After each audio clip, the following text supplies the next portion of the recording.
But the point I want you to see here is that preaching the word of the truth is to proclaim what the scriptures teach. Let's get to the word as quickly as possible. Start with the word and then do the explaining. It's like we read it here and then come back and do the explaining. That's what preaching the word of truth is to proclaim what the scriptures teach. And let's beware. I watch some of these popular preachers and teachers on TV, and they have these fancy things up on the backdrop, and people sitting there with their notepads. There's no Bible. The preachers want you to take their word for it.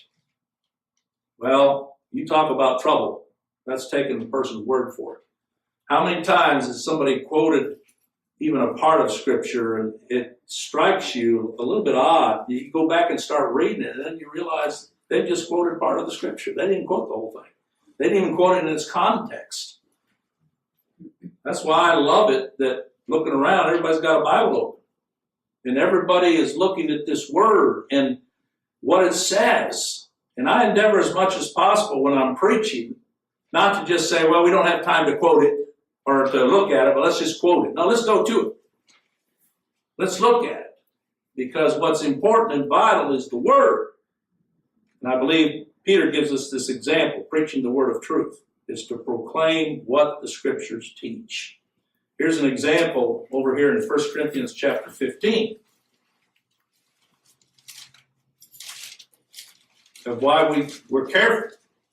In 1 Corinthians 15, Paul again says, moreover, brethren, I declare unto you the gospel which I preached unto you. You can't say preached and not say the gospel when it comes to Paul or Peter or any of these. Because that's their message. That's their subject. And he says, which also you have received and wherein you stand.